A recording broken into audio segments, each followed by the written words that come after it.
11வது பாட்டு. இதில் அற்புதமான ஒரு பாட்டு, ஆனால் அற்புதமான வாழ்க்கை அமைப்பு. இந்த பாட்டு மூலமாக ப்ராக்டிக்கல் எடுக்கலாம். உள்ளத்தில் உள்ளுணரை ஓர்ந்தனை திங்காலும் மீறை தள்ளாது எனை குழுமோ சாற்றாய் நீ பொன்மையிலே. நல்லா பாருங்கள். உள்ளத்தில் உள்ளுணரை ஓர்ந்தனை திங்கு ஆளும் மீறை தள்ளாது எனை குழுமோ சாற்றாய் நீ பொன்மையிலே. இறைவன் நம்மளை கைவிட மாட்டான் அப்படின்னு ஒரு உறுதிப்பாடு எடுக்கணும். இந்த பாட்டில் சொல்லப்படுற ரகசியம் அதுதான். தள்ளாது எனை கொலுமோ சாற்றாயினி பொன்மையில். இப்போ ரிவாஸில் போட்டு பாருங்கள். உள்ளத்தில் உள்ளதான் இருக்குது, இறைவன் வேறு எங்கேயும் இல்லை. உள்ளத்தில் உள்ளுணரை ஓர்ந்து அனைத்து இங்கு ஆளும் இறை தள்ளாது எனை கொலுமோ சாற்றாய் நீ பொன்மையிலே. இந்த பொன்மையில் வச்சு கூப்பிட்டே இவ்வளோ ரகசியங்களை அழகாக முருகப்பெருமானை எடுக்கிறார் பாம்பன் சுவாமிகள். பொன்மயில் என்பது ஒரு காற்றாடி நூல் மாதிரி. அப்படி காற்றாடி பிடிச்சி இழுக்கணும். இழுத்தால் மேலே இருக்க பட்டம் அப்படியே வரும். அதுதான் இதற்குடைய ரகசியம். இதில் 3 பேர் நான் இதில் சொல்கிறேன். எப்படி வரும் டைமிங் பார்த்துங்க. ஒன்று அதிபத்த நாயனார், இன்னொருத்தர் மூர்க நாயனார், இன்னொரு பாமன் சாமி கூட வாழ்ந்த சச்சியானந்தம் பிள்ளை. 3 பேர் இதில் நம்ம நினைக்க வேண்டியிருக்கு. இந்த பாட்டுக்கு ஒத்து வராங்க. அதனால் 3 பேர் நினைக்கிறேன். உங்களுக்கு எப்படி வருதுன்னு பாருங்கள். நாகப்பட்டினத்தில் மீனவ குடும்பத்தில் தலைவர், அவ்வளோதான், வேறு ஒன்றும் கிடையாது. மீன் பிடிக்கிறாங்க, அந்த ஊருக்கு தலைவர் அவர், அவ்வளோதான். ஆனால் அவர் சிவபக்தர். அவர் டெய்லி மீன் பிடிக்க தான் வேலை. தொழில் டெய்லி மீனவருக்கு என்ன வேலைங்க, டெய்லி போய் கடலில் போய் மீன் பிடிச்சாகணும். தலைவராக இருந்தாலும் தொண்டராக இருந்தாலும் மீனவரில் மீன் பிடிச்சி தான் ஆகணும். அவர் டெய்லி போய் மீன் பிடிச்சின்னு வருவார். அதில் அவர் சிவபக்தராக இருக்கிறதுனால சைவம் அசைவம் இதெல்லாம் இந்த பக்கம் இருக்குது. ஆனால் அவருக்கு தொழில் அதுவாக இருக்கணும். அவர் என்ன பண்ணுவார், முதல் மீனை பெரிய மீனாக பார்த்து, நல்ல விலை அதிகமாக இருக்க மீனாக பார்த்து சிவ அர்ப்பணம் கடலில் விட்டுருவார். இவ்வளோ தான் அவருடைய வேலை, வேறு ஒன்றும் கிடையாது. சிவன் கோயிலுக்கு போகிறது, 5 சுற்று சுற்றுறது, 7 சுற்று சுற்றுறது, பிரதோஷத்துக்கு போகிறது, கிருத்திக்கு போகிறது, அதெல்லாம் ஒன்றும் இல்லை. சாதாரணமாக மீனை பிடிப்பார், கடலில் வலையில் வர மீனை பிடிப்பார். அதில் விலை காஸ்ட்லியான மீன் அவங்களுக்கு தெரியும். இந்த மீன் விலை அதிகமாக போகும்னு தெரியும். இந்த மீன் நல்ல மீன், பெரிய மீனுன்னு தெரியும். அந்த மீன் எடுத்து உயிரோடு கடலில் விட்டுருவார். சிவ அர்ப்பணம், இது சிவனுக்கு அர்ப்பணம், அவ்வளோதான், வேறு ஒன்றுமே இல்லை. நானே கோயம்புத்தூர்லேருந்து மெட்ராஸ் வரும்போது ஒரு 18 வருஷம் இங்கே ஜாதகம் பார்த்துட்டு சாப்பாடெலாம் போட்டு போகும்போது முதல் வர்ற ஜாதகம் காசு எடுத்து சாமிக்கு ஒதுக்கிடுவேன். சாமி புக்கு போடுறதுக்கு வாங்கி கொடுக்குறது, ஏதோ ஒரு தர்ம பாம்பன் சாமி குரு காணிக்கன்னு வச்சுடுவேன். நீங்கள் கூட இப்படி வச்சு பாருங்கள். முதல் ஒரு நாளைக்கு வரக்கூடிய காசு, ஏதோ ஒரு காசு, இது குரு காணிக்கன்னு வச்சுடுங்க, வச்சு பாருங்கள். அப்புறம் குரு அதுலேருந்து உங்களை எப்படி வளர்க்குறாருன்னு பாருங்கள். ஆனால் சில சோதனை மாதிரி வரும். அப்போது நீங்கள் உறுதியாக இருக்கணும். அதான் இது தள்ளாது எனை கொள்ளுமோ சாற்றாய் நீ பொன்மையிலே. அதை 2வது வரியை கரெக்டாக கொடுத்துறாரு சாமி. சாமி நமக்கு முதல்ல உபதேசம் மாதிரி கொடுக்குறாரு இந்த வார்த்தைகள் எல்லாம்.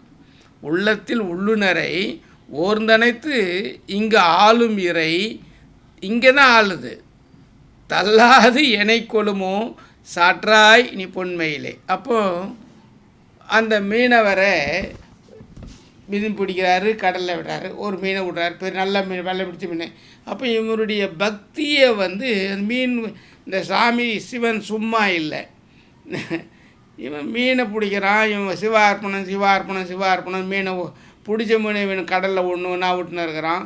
ஒரு நாளைக்கு ஒரு வேலைக்கு ஒரு நாள் வரும்பொழுது இவனுடைய பக்தியை உலகுக்கு காட்டணும், வேறு ஒன்றும் கிடையாது. இவனுடைய பக்தி என்னதுன்றது இந்த உலகத்துக்கு காட்டுறது. எப்படி காட்டுறது அப்படி யோசனை பண்ணினார். அவனுக்கு முதல்ல கொஞ்சம் வறுமையை கொடுத்தார். வறுமை கொடுன்னா என்ன பண்ண முடியும், மீன் கிடைக்கிறத குறைக்கணும். மீன் கிடைக்காத குறைச்சினே இருப்பார். அப்புறம் இவர் வலையில் மட்டும் மீன் வராது, மற்றவங்க வலையில் மீன் வரும். அப்புறமா இவருக்கு வறுமை, கொஞ்சம் கொஞ்சமாக வீட்டில் இருக்கிறதெல்லாம் நகை இதெல்லாம் அப்படின்னா மீனவர் என்ன பண்ணுவான், சேர்த்து வைக்கிறதெல்லாம் கொஞ்சம் கொஞ்சமாக காலி பண்ணிடுவான். அப்புறம் எல்லாம் காலி பண்ணவும் ஒன்றும் கிடையாது. அப்போ கடைசியில் இவர் வலை தொழிலுக்கு போயிட்டு வருவார், ஒரு மீன் கிடைக்காது. கடலுக்கு போயிட்டு வந்தாருன்னா கடல் தொழிலாளங்க கூட நான் பேசுவேன், அவங்களாம் நான் பார்த்துருக்குறேன். காலைல 2 மணிக்கு போவாங்க, வலை போடுவாங்க, 7 மணிக்கெல்லாம் ரிட்டர்ன் வந்துடுவாங்க, மீன் எடுத்து வந்துடுவாங்க. இந்த மாதிரி தான் அவங்களுடைய பிழைப்பு. நைட்டு தூக்கம் கிடையாது அவங்களுக்கு. அந்த மாதிரி வாழும் பொழுது இவர் போயிட்டு வர அதுலேயும் மீன் கிடைக்காமல் இருக்கும் பொழுது அவர் நிலை எப்படி இருக்கும்? அதில் ஒரு நாள் ஒரே ஒரு மீன் தான் கிடைக்குது. ஆனால் அந்த மீன் வந்து அற்புதமான தங்க மீன். இவர் என்ன பண்ணார், அன்றைக்கி வறுமை வேறு, வீட்லேயும் வறுமை குறைஞ்சி ரொம்ப அதிகமான வறுமையில் போயிடுச்சு வீடு, சாப்பாட்டுக்கும் வழியே இல்லை. அந்த மீனை என்ன பண்ணணும், இவர் பக்தர். அந்த ஒரு மீன் எல்லோரும் சொல்கிறாங்க, அந்த மீன் நீ விலைக்கு இவங்க வாங்கிக்கலாம், நான் விற்றுக்கிறேன் கூட இருக்கலாம் சொல்கிறாங்க.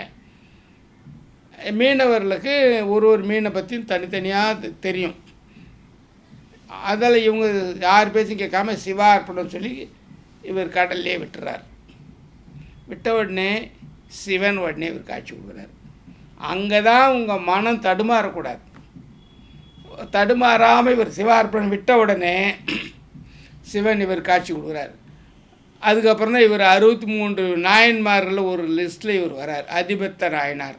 இங்கே கூட திருவான்மையூரில் ஒரு மீனவர் குடும்பம் வந்து அதிபத்த நாயனாருக்கு ரெகுலராக வந்து அந்த பூஜை போட்டு விளக்கேற்றின்னு மாலை போட்டுன்னு இருப்பாங்க.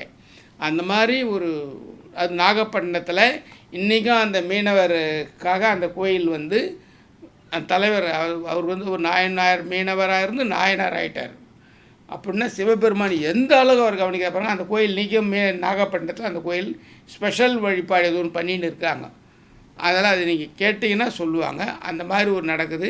ஒரு 63 பேரில் ஒருத்தராக வரணும்னா இந்த மாதிரி உறுதியாக தள்ளாது எனை கொள்ளுமோ, உள்ளத்தில் உள்ளுணரை ஓர்ந்தனைத்து இங்கு ஆளும் இறை தள்ளாது எனை கொள்ளுமோ சாற்றாய் பொன்மையிலே அப்படின்னு சொல்லும் பொழுது அதுக்குரிய ஒரு நாயனாரை 63 பேரில் ஒருத்தர் வராங்க. இன்னொரு நாயனார் இருக்கார், அவர் திருவேற்காடு, சென்னை திருவேற்காடு. இந்த ஊரில் ஒருத்தர் இருந்திருக்கார். அவருக்கு பேர் என்னன்னு யாருக்குமே தெரியாது. அவர் பேர் என்னன்னு யாருக்குமே தெரியாது. ஆனால் அவர் என்ன பண்ணுவார், சிவனடியார் யாரெல்லாம் விபூதிட்டு வந்தாலும் அவனா சாப்பாடு கொடுக்கணும். இது அவருடைய கொள்கை. யார் விபூதிட்டு வந்தாலும் சாப்பாடு கொடுக்குறதுன்னு ஒரு கொள்கை வச்சுருந்தார். இது எப்படி இருக்குது பாருங்கள். இவர் என்ன பண்ணார், இருக்கிற நிலம் விவசாயங்கள்லாம் வறண்டு போகுது, ஒரு சமயத்தை காணாமல் போகுது, ஒரு சமயத்தை எல்லாமே பதிவாகிடுது, வருமானம் எல்லாம் போயிடுது. ஒரு சமயம் நிலங்களை விற்கிறாரு, ஒரு சமயம் வீடையும் விற்கிறாரு, ஒன்றுமே வருமானம் இல்லை. அப்போ என்ன பண்ணுறதுன்னு யோசிக்கிறாரு. சின்ன வயசில் அவர் சூதாட்டம் ஆடியிருக்கார். அந்த சூதாட்டம் படி நம்மளும் இது பண்ணி அதுலேருந்து வருமானத்தை எடுக்கலான்னு இருக்கிறார். அப்போ இந்த பணத்தை நம்ம சாப்பிடக்கூடாதுன்னு மனசு வந்து இந்த சூதாட்டத்தில் வர பணத்தை நம்ம சாப்பிடக்கூடாது. அப்போ என்ன பண்ணலாம், சிவனுக்கு அர்ப்பணிச்சுக்குவோம். சரி, அந்த பணத்தை இவர் தொடர்பட்டார். அந்த பணத்தை எடுத்து எல்லோரும் சிவனடியார்னு யார் வராங்களோ அவங்களாம் சாப்பாடு போட்டுருவார். சூதாடுவார், ஆனால் சிவனடியாருன்னு பாடம் போட்டுருவார். இதுதான் தான் பண்ணியிருந்தார். அதில் அதே சமயத்தில் சூதாட்டத்தில் எவனாவது ஏமாத்தினான்னா முதல் ஆட்டத்தில் இவர் தோற்றுருவாராம், ஆசையை காமிச்சு. அந்த சூதில் அப்படி ஒரு ரகசியம் இருக்குது. முதல் ஆட்டத்தில் அவங்க தோற்றுருவாங்க, டேலண்டான ஆளுங்க. 2வது ஆட்டத்தில் ஜெயிப்பாங்க, அதுலேருந்து தொடர்ந்து ஜெயிச்சுன்னு வருவாங்க. இது ஒரு ரகசியம் அவங்க வச்சுக்குவாங்க. நீங்கள் சூதாடுறவங்க யாராக இருந்தால் இதை பார்க்குறீங்கன்னா அது கவனிச்சிக்கிங்க. இந்த கேமிங் எல்லாம் அப்படி தான் வந்து இருக்கும். முதல்ல உங்களுக்கு பணம் கொடுக்குறா போல் ஒரு ஆசையை காட்டுவாங்க, அடுத்து மொத்த பணத்தையும் சுரட்டிடுவாங்க. அந்த ஆன்லைன் கேம்லாம் போகிறீங்கல்ல, இனிமேல் இந்த பார்த்துட்டு தெரிஞ்சுங்க. இது மாதிரி ஒரு நாயனார் நம்மக்கிட்ட இருந்திருக்கார் வழிகாட்டியாக.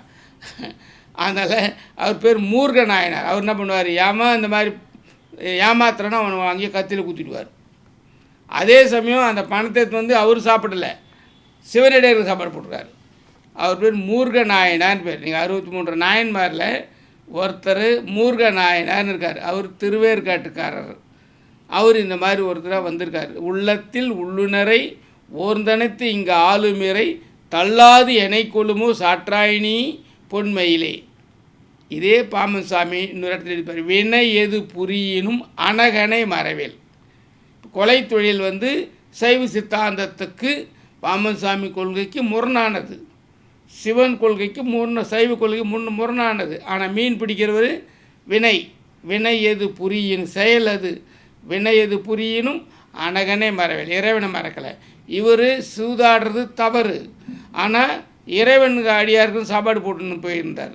அப்போது அதை வினை எது புரியினும் அனகனை மறைவேல், இதுதான் பாம்பன் சுவாமியுடைய ஞான வாக்கியத்தில் ஒரு வரியில் ஒரு பாட்டு கொடுத்துருவார். இந்த ஒரு வரியை மனப்பாடம் பண்ணும் பொழுது அப்போ உள்ளத்தில் உள்ளுணரை ஓந்தனைத்து இங்கு ஆளுமிறை தள்ளாது எனை கொள்ளுமோ சாற்றாய் நீ பொன்மையிலே.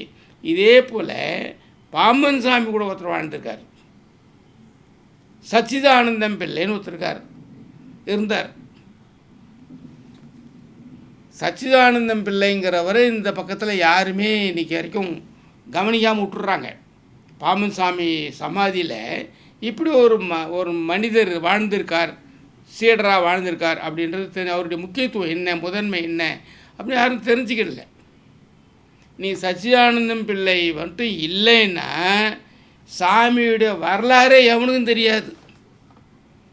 சாமி என்ன பண்ணினார், ஏது பண்ணினார், என்ன ஒன்றும் தெரியாது, அப்படியே விட்டுருப்பாங்க. ஆனால் முன்கூட்டியே அவர் என்ன பண்ணுறாரு, சாமிகிட்ட முன்னாடியே கேட்டுக்கிறார். அவருடைய வரலாறு முழுக்க கேட்குறாரு. சாமி உங்கள் வரலாறுலாம் சொல்லுங்கள் அப்படின்றார். சாமி ஒரு அக்ரிமெண்ட் வைக்கிறார், என்னுடைய காலத்துக்கு பிறகு வரலாறு வெளியிட வேண்டும் அப்படின்னு சொல்லிடுறாரு சாமி. அந்த உறுதிமொழிக்காக இவர் சச்சிதானந்தம் பிள்ளை சாமியோட வரலாறு கேட்டு வாங்கினாரே தவிர வெளியிடலை. சாமி மே மாதம் 29 அந்த மூச்சு எடுத்து அடக்கிறது 30 அந்த மாதிரி தேதியில் சமாதி வைக்கிறாங்க. அது கூட ஒரு விழுப்புரத்துலேருந்து இவரால் வர முடியல. 1929 வருஷம் மே மாதம் 30 அப்படின்னு நினைக்கிறேன். நீங்கள் மூச்சு எடுத்து அடக்கிறாரு. சாமி இங்கேருந்து உட்கார வைக்கிறாங்க. 31 சமாதின்னு நினைக்கிறேன். அதுக்கப்புறம் நீங்கள் பார்த்தீங்கன்னா அடுத்த மாதம் ஜூன் மாதம் 30 குரு பூஜை நடக்கும். அது சச்சிதானந்தம் பிள்ளை அந்த புக்கை அப்படியே அதுக்குள்ளே மடமடமன்னு டைப் அடித்து பிரிண்ட் பண்ணி ப்ரூஃப் பார்த்து அதில் எவ்வளோ கஷ்டம் அந்த காலத்தில் அத்தனையும் பண்ணி ஒரு வரலாறு, சாமியோட வரலாறு இது தான் கொடுத்தாரு. இன்றைக்கி வரைக்கும் அந்த வரலாறு எந்த ஒரு திருத்தமும் பண்ண முடியல. அப்படியே 1929 ஜூன் மாதம் என்ன வரலாறு எழுதினாரோ அந்த வரலாறு தான் பேஸ், ஆதாரம். இன்றைக்கி வரைக்கும் அந்த வரலாறு அப்படியே இருக்குது. அதில் இருக்க உண்மைகளை நீங்கள் பார்த்தீங்கன்னா, சாமி எழுதின நூல்களை பார்த்தீங்கன்னா அவ்வளோ கரெக்டாக வரும். அப்போது அவருடைய பாம்பன் சாமியுடைய உள்ளத்தில் சச்சிதானந்தம் பிள்ளை இருக்கார். அதனால தான் இவர் இங்கே வரலை, அவருடைய இறுதி நாள் கூட இங்கே வரலை அப்படின்னு சொல்லி திருவிக்கா சொல்கிறார். விழுப்புரத்துலேருந்து தந்தி கொடுத்தார் என்று, சச்சிதானந்த பிள்ளை தந்தி கொடுத்தார் அப்படின்னு சொல்லி நவசக்தி நாளேடு 5/6/1929 வந்திருக்கும். அப்படிப்பட்ட ஒரு சச்சிதானந்தம் பிள்ளை பாம்பன் சாமி உள்ளத்தில் இருக்கிறார். அதனால் உள்ளத்தில் உள்ளுணரை ஓர்ந்தனைத்து இங்கு ஆளும் இறை தள்ளாது எனை கொள்ளுமோ சாற்றாயினி பொன்மையிலே அப்படின்னும் பொழுது அதிபத்த நாயனார் கொள்கையை ஒருத்தர் எடுக்கலாம், முருகநாயனாரை வணங்கலாம், சச்சிதானந்தம் பிள்ளை போற்றலாம். இந்த மாதிரி ஒரு நல்லவங்கெல்லாம் வாழ்ந்தாங்கன்னா அதுக்கு இந்த ஒரு பொன்மயிர் கண்ணி 11 எல்லாருக்கும் இவங்களுக்கு உதாரணமாக இருக்கிறது. அதை நீங்கள் இவங்களை ஞாபகம் வச்சுக்கிட்டு அந்த பொன்மயிர் கண்ணியை நீங்கள் பழகினீங்கன்னாக்கா உங்களுக்கு சுலபமாக மனதில் நிற்கும். எல்லோரும் வெற்றி பெறலாம். வாழ்த்துக்கள்.